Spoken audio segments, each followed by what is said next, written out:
나는 35년 동안 은행에서 일했다.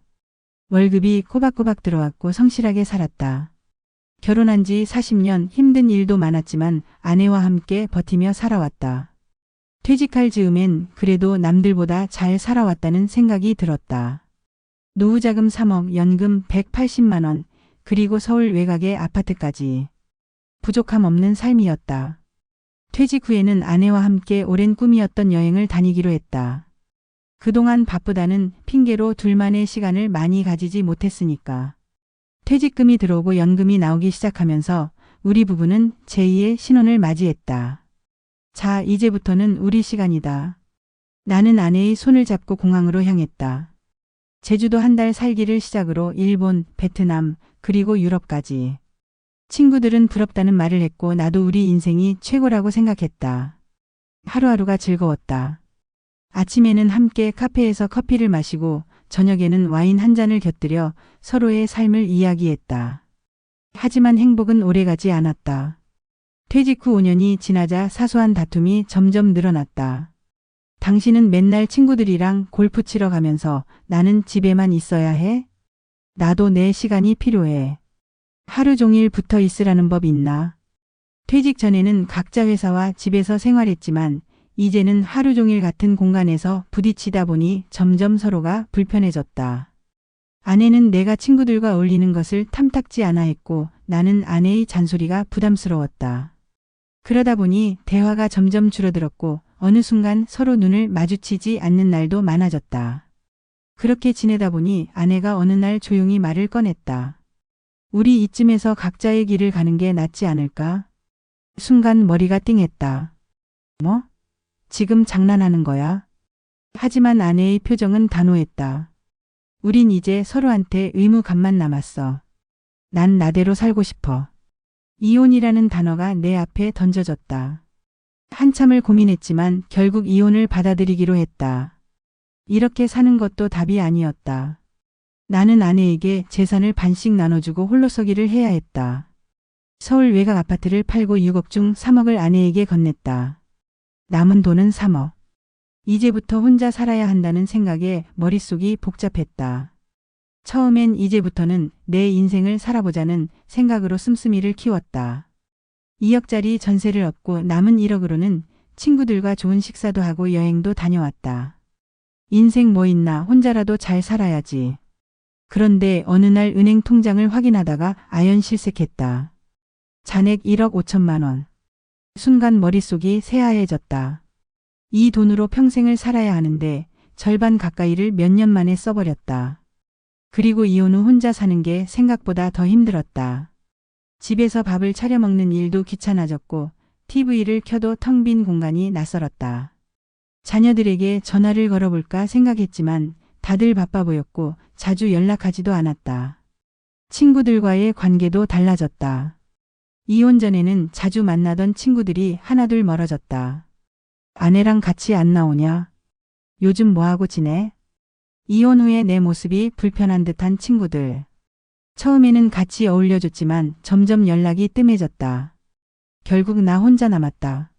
그렇게 몇 달이 지나자 생활비가 빠듯해지기 시작했다. 연금 180만 원으로는 턱없이 부족했다. 결국 일을 해야 했다. 선택지는 많지 않았다. 아파트 경비지. 새벽 5시에 일어나 7시부터 12시간 근무. 밤 9시에 집에 들어오면 몸이 천근만근이었다. 처음엔 자존심이 상했다. 내가 여기까지 왔나 싶었지만 선택의 여지가 없었다.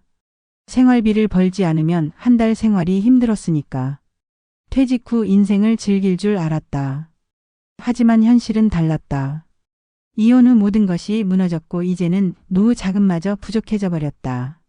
나는 한동안 멍하니 창밖을 바라봤다. 나는 이제 어떻게 살아야 할까? 퇴직 후에는 아내와 함께 남은 인생을 즐길 줄 알았다. 하지만 지금은 새벽 5시에 알람을 듣고 눈을 뜨는 것으로 하루를 시작한다. 이불을 걷어내고 일어나는데 몸이 무겁다. 허리가 뻐근하고 다리가 쑤신다. 피곤이 채 가시지도 않은 상태에서 찬물을 얼굴에 끼얹고 억지로 정신을 차린다. 출근 준비를 하면서 문득 거울을 본다. 예전에는 정장을 입고 넥타이를 맸었는데 지금은 낡은 점퍼와 모자를 쓴다. 거울 속에 내 모습이 낯설다. 35년 동안 은행원이었던 사람이 이제는 경비 아저씨가 되었다. 출근길은 싸늘하다. 길거리에는 출근하는 젊은 직장인들이 바쁘게 걸어가고 나는 그 길을 따라 아파트 단지로 향한다. 경비실에 들어서자 동료들이 인사를 건넨다. 다들 나처럼 나이 든 사람들이고 각자의 사정이 있다. 어떤 사람은 자식들한테 부담 주기 싫어서 일하고 어떤 사람은 연금이 부족해서 나왔다. 근무는 생각보다 고됐다. 아파트 단지를 돌며 순찰을 하고 택배를 나르고 민원을 듣는다. 경비 아저씨, 저기 차 좀 빼주세요. 택배 어디 맡겨놨어요? 하루에도 수십 번씩 불려다니고 감정 노동을 해야 한다. 전에 은행에서 일할 때는 고객을 응대하는 게 일상이었지만 지금은 차원이 다르다. 사람들은 경비원을 그저 잡이라는 사람으로 대한다. 어느 날은 이런 일도 있었다. 아저씨 여기 좀 치워요. 어떤 30대 젊은 사람이 단지 내에서 음료수를 쏟았고 나를 불러서 닦아달라고 했다. 순간 기분이 상했지만 아무 말도 하지 못하고 걸레를 가져다 닦았다. 나는 이 일을 하려고 35년을 성실하게 일한 걸까? 손에 든 걸레를 보며 깊은 한숨을 내쉬었다. 퇴근 후 집으로 돌아오면 아무도 없다. 불을 켜고 냉장고를 열어봐도 딱히 먹을 게 없다. 귀찮아서 대충 라면을 끓여 먹고 TV를 켜지만 채널을 돌리다 말고 그대로 멍해진다. 혼자 있는 시간이 길어질수록 무기력함이 커진다. 밤이 되면 온갖 생각이 밀려온다. 이혼을 하지 않았다면 어땠을까? 아내와 사이가 안 좋더라도 참고 살았어야 했나? 다시 누군가를 만날 수 있을까? 생각이 꼬리를 물고 이어지지만 답은 없다. 자녀들에게 전화를 걸어볼까 고민하다가 결국 핸드폰을 내려놓는다. 딸은 아직 미혼이고 바쁘게 살아간다. 아들은 결혼해서 아이까지 있으니 나까지 신경 쓰게 하고 싶지 않다. 한 번은 용기를 내서 연락했더니 아버지 요즘 바빠서 나중에 연락드릴게요. 그 후로는 나도 더 연락을 하지 않았다. 자식들 인생도 있고 나도 내 인생이 있으니까. 그렇게 시간이 지나면서 점점 사람들과 멀어졌다. 친구들도 점점 연락이 뜸해졌다.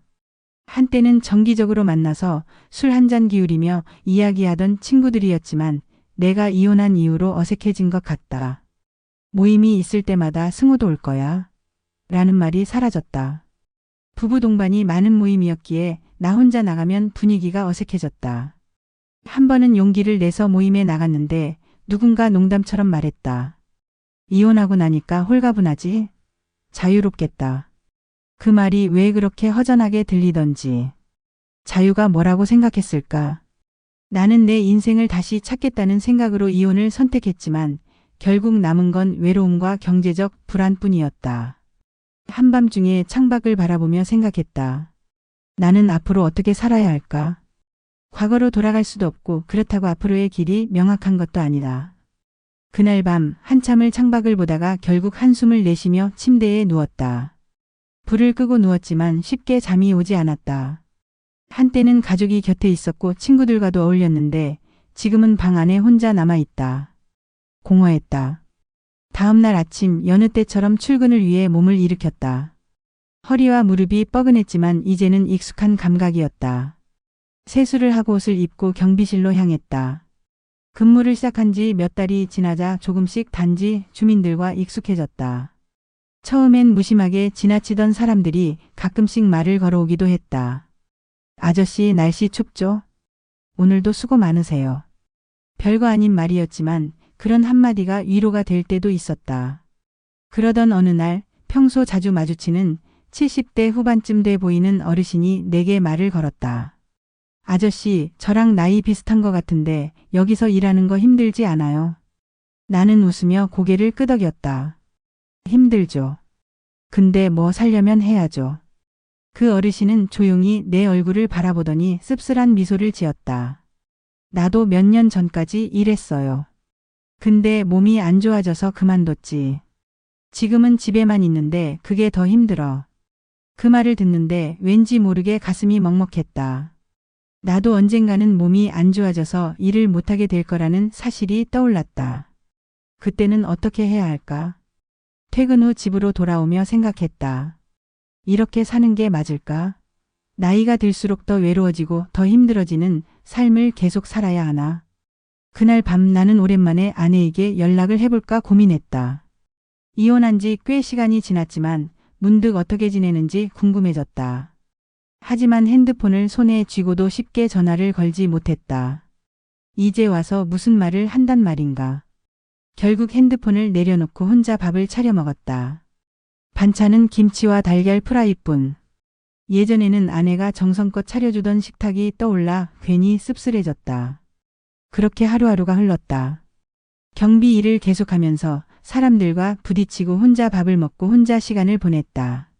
그러다 보니 점점 말수가 줄어들었고 웃는 날도 적어졌다. 어느 날 경비실에 앉아있던 중에 문득 내 얼굴을 비춰보았다.